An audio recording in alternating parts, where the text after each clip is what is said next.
नमस्कार दोस्तों, मेरे YouTube channel easily explained everything में आपका स्वागत है। आज हम बात करेंगे पावर ट्रांसफार्मर और पावर ट्रांसफार्मर के कंस्ट्रक्शनल फीचर्स की।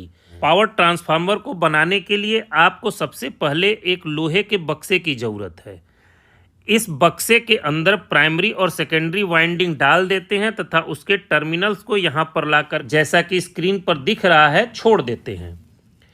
अब ये ट्रांसफार्मर की वाइंडिंग और ट्रांसफार्मर टैंक के बीच जो जगह है वहाँ पर इंसुलेशन के लिए एयर है, परंतु एयर में मॉइस्चर कंटेंट आ सकता है और एयर का ब्रेकडाउन वोल्टेज भी कम होता है और कोरोना इफेक्ट भी हो सकता है इसके एड्स पर।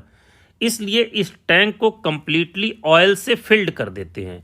जब ये टैंक कम्प्लीटली ऑयल से फिल्ड हो जाता है तो इस टैंक को सील कर देते हैं ताकि बाहर की नमी इस ऑयल में मिक्स ना हो सके, और इस ऑयल को इस टैंक में भरने से पहले उसके अंदर के सारे मॉइस्चर को और मैकेनिकल इम्प्योरिटीज़ को बाहर निकाल दिया जाता है। अब चूंकि ये ट्रांसफार्मर टैंक कंप्लीट सील हो गया है, तो ये जो टर्मिनल्स थे, ये जो हमारे सेकेंडरी और प्राइमरी साइड के टर्मिनल्स थे, इनको बाहर निकालने के लिए एक ऐसे अरेंजमेंट की ज़रूरत थी जो इस टैंक के ऑयल को बाहर की एयर से तो सील रखे, परंतु इस लीड को सेफली बाहर निकाल सके। तो उस अरेंजमेंट का नाम होता है बुशिंग। आपको स्क्रीन पर प्राइमरी और सेकेंडरी वाइंडिंग के टर्मिनल्स को हम बुशिंग के द्वारा बाहर निकाल लेते हैं।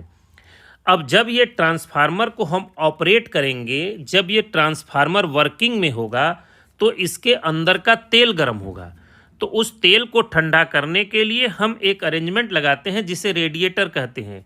जैसा कि स्क्रीन पर दिखाई दे रहा है, हम एक टॉप में पाइप कनेक्ट कर देते हैं, एक बॉटम में, और उसके बीच में पतली पतली, समझ लीजिए, पाइपें लगा दिए हैं या पतले पतले प्लेट्स बना दिए हैं जिनके अंदर से ऑयल फ्लो हो सके। जब ये ओपन में होते हैं और इनके बीच से, इन प्लेट्स के बीच से जब हवा क्रॉस करती है तो तेल को ठंडा कर देती है, और इस तेल के सर्कुलेशन को बनाए रखने के लिए कोई भी अलग से अरेंजमेंट करने की ज़रूरत नहीं होती है। जब ये ट्रांसफार्मर ऑपरेट होता है और उसके अंदर का तेल गर्म होता है तो ऑटोमेटिकली नेचुरली गर्म तेल ऊपर की ओर आएगा, और वो इस पाइप के थ्रू होते हुए जब ये तेल इन रेडिएटर्स के थ्रू पास करेगा तो बाहर की हवा इसे ठंडी कर देगी और नीचे से पुनः ट्रांसफार्मर में ठंडे तेल का प्रवेश होने लगेगा। अब कभी कभी क्या होता है कि ये ट्रांसफार्मर इतने बड़े होते हैं और गर्मी के दिनों में बाहर का टेम्परेचर इतना ज़्यादा होता है कि इन रेडिएटर्स में नेचुरल कूलिंग नहीं हो पाती है। इसके लिए इनमें एडिशनल फैंस लगा दिए जाते हैं जो फोर्स कूलिंग करके तेल को ठंडा करके नीचे की ओर भेजते रहते हैं। अब जब ये ट्रांसफार्मर ऑपरेट होता है तो हमें सेकेंडरी साइड का वोल्टेज कांस्टेंट चाहिए। सेकेंडरी साइड का वोल्टेज तभी कांस्टेंट होगा जब प्राइमरी साइड का वोल्टेज कांस्टेंट होगा, परंतु यह कह पाना बहुत इम्पॉसिबल होता है कि आपके इस प्राइमरी साइड का वोल्टेज हमेशा कांस्टेंट रहे।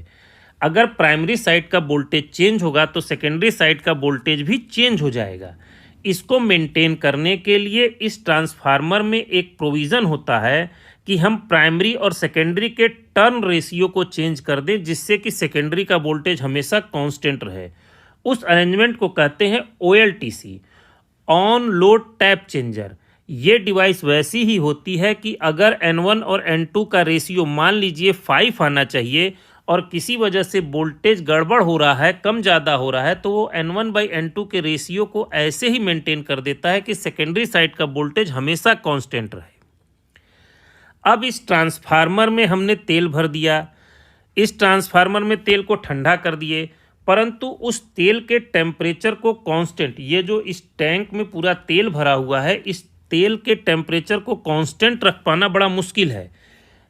कभी कभी ये चांसेस हो सकते हैं कि इस टैंक का जो तेल है वो इतना ज़्यादा हो जाए कि वो टैंक को फाड़ दे और बाहर निकल जाए, या इतना कम हो जाए कि टैंक के अंदर वैक्यूम क्रिएट हो जाए।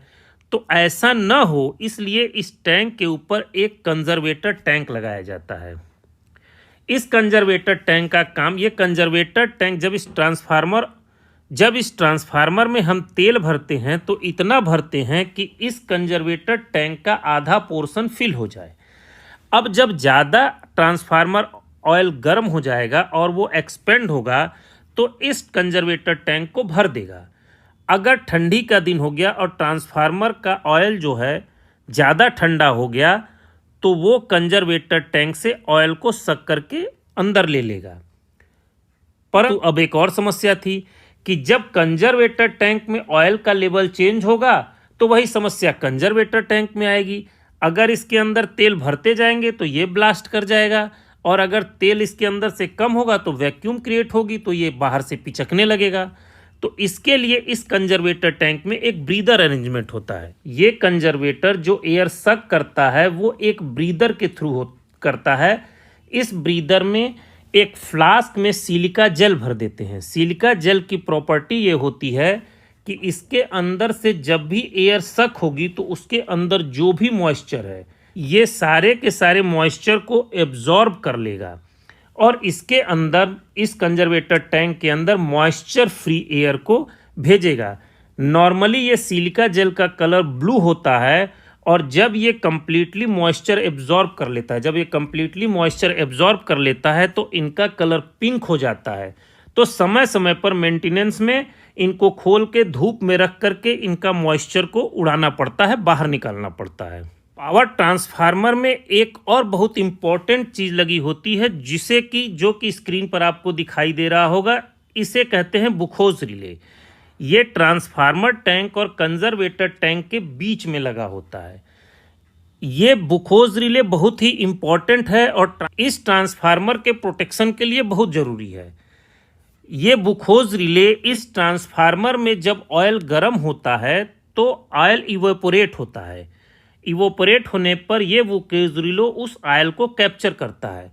नॉर्मल ऑपरेशन में बहुत कम मात्रा में वेपोरेशन होता है और ये बुखोज रिले उसे कैप्चर करके रिलीज करता है।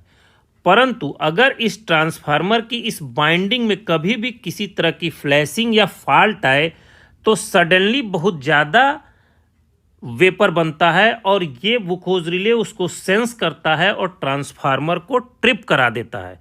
अगर बुखोज रिले ट्रिप हुआ है तो ये मान के चलिए कि आपकी बाइंडिंग में कहीं ना कहीं कोई प्रॉब्लम आया है। इस वीडियो में बस इतना ही। मेरा वीडियो पसंद आया हो तो लाइक, सब्सक्राइब, कमेंट और शेयर जरूर कीजिएगा। धन्यवाद। जय हिंद, जय भारत।